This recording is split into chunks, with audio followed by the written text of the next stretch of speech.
Hello everyone, my name is Ram Rekhwar और आज के इस वीडियो में मैं आपके लिए लेके आया हूँ फ्यूचर परफेक्ट टेंस। तो चलिए फ्यूचर परफेक्ट टेंस की शुरुआत करते हैं। सबसे पहले इसकी पहचान मैं आपको बता देता हूँ। इसकी पहचान होती है चुका होगा, है ना। चुका होगा, चुके होंगे, है ना। और उसके बाद चुकी होगी, राइट। इसका फार्मूला कुछ इस प्रकार रहेगा। सब्जेक्ट आपको लिखना रहेगा, ये आपको लगाना होगा विल शेल हैव के साथ में, है ना। हैव के साथ में, और लिखना होगा वर्ब का थर्ड फॉर्म, और ऑब्जेक्ट आपको लिखना होगा। ऑब्जेक्ट या कोई अदर वर्ड्स आप लिख सकते हो। अब चलिए इसके एग्जांपल्स की ओर चलते हैं। इसको मैं कर रहा हूँ रिमूव। देखिए पहला sentence, I will have taught English, है ना। मैं अंग्रेजी पढ़ा चुका हूँ। मैं अंग्रेजी पढ़ा चुका होगा। मैं अंग्रेजी पढ़ा चुका होगा, है ना। उसके बाद दूसरा वाला, you will you will have and you will have sold new clothes. आप नए कपड़े बेच चुके होंगे, राइट। अभी हमने इतना जाना इसका पॉजिटिव। अगर हमें लगभग निगेटिव बनाना हो इसमें, तो हम अक्सर कन्फ्यूजन होते हैं कि इसका निगेटिव कैसे बनेगा। तो सिंपल तरीका इसके निगेटिव का, पहला वाला आप सेंटेंस देखिए। जैसे ये विल लिखा हुआ है तो यहाँ पे सिंपल से मैं नोट लगा दूंगा, है ना। ये आपका निगेटिव बन गया, राइट। अगर आपको इंट्रोगेटिव बनाना हो, देखिए मैं आपको एक बार बता देता हूँ। इसको मैं कर रहा हूँ रिमूव। आप देखिएगा, जैसे लिखा हुआ है यहाँ पे, लिखा मैंने नॉट। कौन सा बन गया हमारा, negative, right.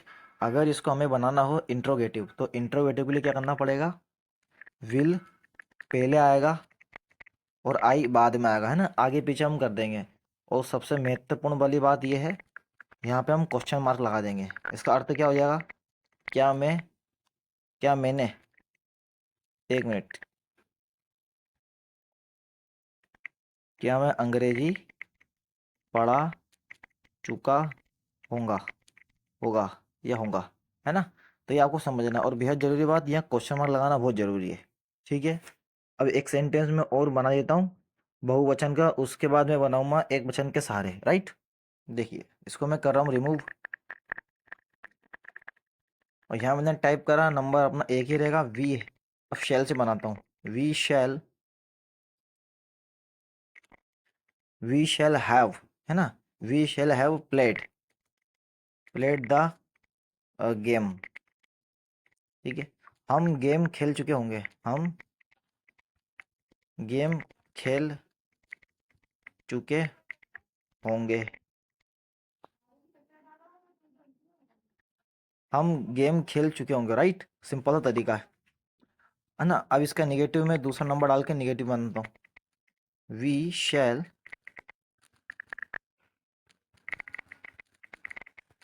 Shell not have played the game, है ना। हम गेम नहीं खेल चुके होंगे, इसका अर्थ ये निकलेगा, हम गेम नहीं खेल चुके होंगे, है ना। हम गेम नहीं खेल चुके होंगे, राइट। अब इसका इंट्रोगेटिव भी देख लीजिए आप।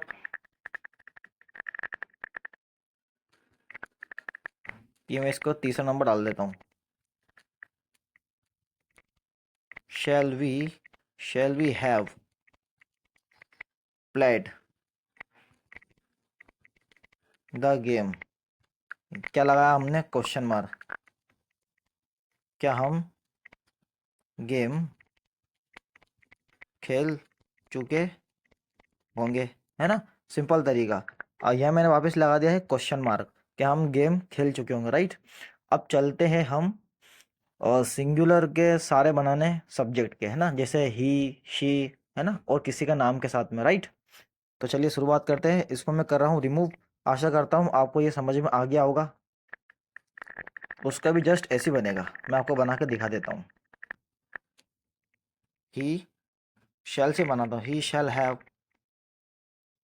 ना, he shall have made food, third form लिखना है, ये आपको बेहद ध्यान रखना है ना।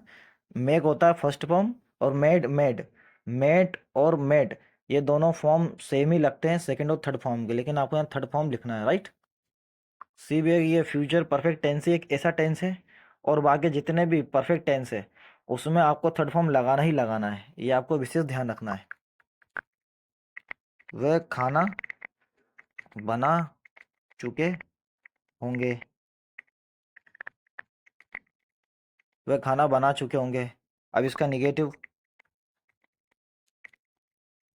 ही शैल नॉट हैव, ठीक है, मेड फूड, ठीक है, वे खाना नहीं बना चुके होंगे, है ना, सिंपल तरीका। ये हमारा पॉजिटिव है, जैसा कि आप तीर के निशान द्वारा देख पा रहे हैं, जैसा कि आप तीर द्वारा देख पा रहे हैं, ये हमारा क्या है, पॉजिटिव है। इसको हम अफर्मेटिव भी बोल सकते हैं, है ना, कोई दिक्कत नहीं। अफर्मेटिव और पॉजिटिव इसके हिंदी अर्थ होता है सकारात्मक। जो बात निगेटिव ना हो, किसी बात में कोई मिलावट ना हो, बिल्कुल सकारात्मक, उसको बोलते हैं हम सकारात्मक। इस पे नोट नहीं लगा है इसलिए सकारात्मक है, लेकिन इस पे नोट लगा है ना, तो ये हमारा कौन सा हो गया, निगेटिव। अब इसका मैं इंट्रोगेटिव आपको बना के दिखाता हूँ। Shall he have made food. Simple तरीका, मैंने आपको पहले ही बता रखा है कि आपको इंट्रोगेटिव बनाना हो तो ही, जो आगे लिखते हैं हम ही को हम पीछे करेंगे, और जो एक्सुलरी वर्ब है यानी जो शैल है उसको हम आगे लिखेंगे। और महत्वपूर्ण वाली बात मैंने आपको ये भी इसमें बता रखी है, यहाँ क्वेश्चन मार्क लगाना आपको बहुत जरूरी है, वरना आपका सेंटेंस गलत हो सकता है। क्या वह खाना बना चुके होंगे, है ना। यहाँ पे क्या लिखा हुआ, ही लिखा हुआ इसलिए चुके होंगे, अगर शी होता तो चुकी होगी, है ना, ऐसा आता। यहाँ लिखा हुआ देखिए तीर के निशान पे। बस हमें खाली ये तीन चीज़ें इसमें याद करना है, दूसरी अदरवाइज कुछ याद नहीं करना है। और पूरी ग्रामर में और पूरे फ्यूचर टेंस में या कोई सा भी टेंस हुआ, 12 टेंस में इसमें ये दिया हुआ है ना, कि ये खाली ये सिंगुलर में क्या होता है, ही शी इट नेम, और प्लूरल में जो सब्जेक्ट्स होते हैं आई वी यू दे, खाली ये चार चार ही होते हैं ना, इससे कुछ अलग नहीं होता है। अब चलते हैं, इसका हमने सीख लिया है इंट्रोगेटिव। अब हम किसी के नाम के साथ बनाना भी सीख लेते हैं, लगभग वो ऐसा ही है, पूरा पूरा ऐसा ही है वो, है ना। ये मैंने एक नंबर डाला। अब मान लीजिए मैंने किसी का भी नाम ले लिया, जैसे मान लीजिए मैंने रोहित करके एक नाम ले लिया, रोहित। अब मैं बनाता हूँ वापस विल से, है ना, शेल से तो मैंने खूब बना लिया। Rohit will have, Rohit will have give exam, give the, the नहीं आएगा यहाँ पे, क्या एक्चुअली हम द बोलते हैं, लेकिन अगर जैसे मैंने यहाँ एग्जाम लिखा जाए, देखिए जैसे तीर का निशान लिखा हुआ है ना, ये हमारा क्या होता है, ए आई ओ ई आ गया, तो ये हमारा क्या वोवेल्स होता है, क्या होता है, ये वोवेल्स होता है। तो वोवेल्स के पहले जो शब्द आए उसको हम दी पढ़ेंगे, है ना। आर्टिकल अगर दा आता है, ये जो दा लिखा हुआ है ना, इसको हम दी पढ़ेंगे, है ना। और ये क्या है, हमारा आर्टिकल है, तो आर्टिकल के पहले जो दा लिखा आएगा उसको हम दी पढ़ेंगे, ना कि दा पढ़ेंगे, है ना। ये आपको बेहद ध्यान रखना है, ये बारीकी से आपको ध्यान रखना पड़ेगा। कभी अगर किसी के सामने अगर आप अंग्रेजी बोलते हो तो आपको दी ही बोलना है ना। और वोवेल्स का बिल्कुल आपको ध्यान रखना है। रोहित, रोहित एग्जाम दे चुका होगा, रोहित एग्जाम दे चुका होगा। यहाँ पे फिर वही मिस्टेक हो जाती है टाइपिंग में, रोहित एग्जाम दे चुका होगा। अब वापिस से वही इसका नेगेटिव बनाओ, है ना, वही फार्मूला वो जो मैं आपको पहले ही बता रखा है। Rohit will not have gave, sorry यहाँ पे क्या एक्चुअली गिवन आएगा, है ना, गिवन आपको लिखना है। हैव, थर्ड फॉर्म की बात हो रही है ना, यहाँ क्या आएगा, given. Rohit will not have given the exam, है ना, क्या आएगा, एग्जाम। वापिस से यहाँ मैं टाइप कर देता हूँ, एक मिनट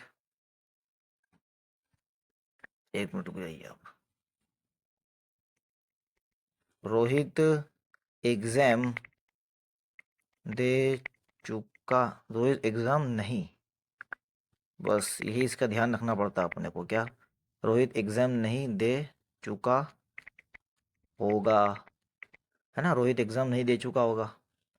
ठीक है, अब इसकी बात कर लेते हैं हम इंट्रोगेटिव की। इसको मैं कर रहा हूँ रिमूव। वीडियो काफ़ी लंबा हो रहा है, लेकिन आपको क्या है, एक्सप्लेन करना बहुत ज़रूरी है, इसलिए थोड़ा वीडियो लंबा जा रहा है, तो कृपया बने रहिए। फार्मूला वही, विल पहले लगेगा, रोहित बाद में आएगा, और हैव का भी ध्यान रखना है ना। Given the exam, right. और यहाँ पे हम पूरी स्टॉप नहीं लगाते हुए क्वेश्चन मार्क लगाएंगे, जो कि बहुत ज़रूरी है। सिंस वही निकलेगा हमारा, क्या रोहित एग्जाम एग्जाम दे चुका होगा, और यहाँ वापस से हमारा वही क्वेश्चन मार्क। ठीक है, तो हमने क्या सीखा, फ्यूचर परफेक्ट टेंस में हमने सिंगुलर और प्लूरल जितने भी जो सब्जेक्ट्स होते हैं उनके बारे में हमने सीखा। खाली एक दे का रह गया है ना। आई के साथ, यू के साथ और वी के साथ मैंने आपको बना के दिखा दिया है। प्लूरल में एक छूट रहा था दे वाला, तो वो आपको कमेंट सेक्शन में मुझे लिख के बताना है, टाइपिंग करके बताना है, और मैं वास्तव में उसको चेक करके आपको रिप्लाई अवश्य करूँगा। ठीक है, तो कल मिलते हैं एक नए टॉपिक के साथ, एक नए अंदाज में। Thank you so much for watching my video. I will keep on putting new video day by day on YouTube channel, Instagram and Facebooks. Okay, thanks a million.